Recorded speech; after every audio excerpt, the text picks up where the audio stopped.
nutrisi bebas, semuanya boleh ikut kali tes ini. Nah yang USM itu silakan keguruan tinggi masing-masing. Nah itu tidak menutup juga bagi mereka-mereka yang memang ngotot ingin sekolah perguruan tinggi dia harus datang dia tempat itu saja itu. Nah mengenai sebenarnya ujian UTBK ini tidak usah gugup, sama seperti dulu. Hanya saja kalau dulu itu kita menggunakan paper ya, based on paper ya. Berpikiran agar lebih transparan. Yang selama ini bukan tidak transparan, sudah transparan. Tapi perlu waktu kan yang cukup lama, harus scanning segala macam. Nah ini kita bisa lebih cepat menggunakan IT. Di samping juga sudah hemat tidak menggunakan kertas. Nah, oleh karena itu tes ini nanti itu dilakukan sama seperti dulu. Hanya saja tesnya menggunakan komputer. Komputer kita yang masih belum bisa mencakup 20.000 setiap perguruan tinggi itu, maka dilakukan secara bertahap. Nah, ini bahasa awamnya ya, lakukan bertahap. Nanti anak-anak itu mendaftar akan dapat jadwal kapan dia harus ikut tes, dan tidak semua rame-rame, tidak perlu.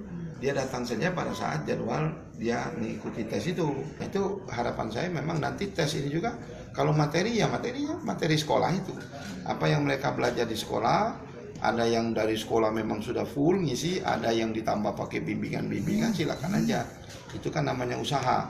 Tapi di dalam tes ini yang paling penting adalah benang merahnya kita menggunakan IT, mengenalkan kepada anak-anak kita IT.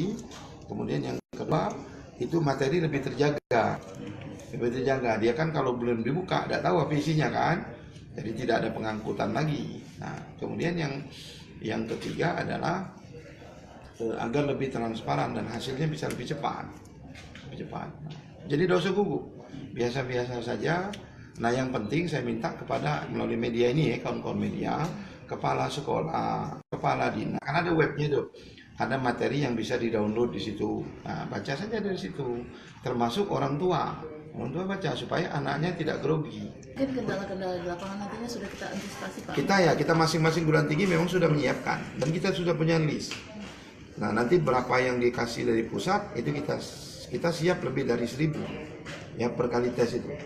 Sambil juga saya selaku rektor itu memang sekarang lagi menggerakkan semua fakultas itu mempunyai komputer dan hotspot ya, termasuk perkuliahan ke depan yang saya sebut dengan kelas multimedia itu tidak hanya nongkrong nunggu paparan dosen.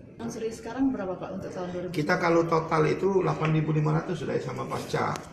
Jadi yang S1 ini sudah 6.300. Ya 6.300, nanti kita akan tambah APK. Hitung-hitung saya kemarin diperkirakan tahun ini sekitar di atas 15% ya minimal ya.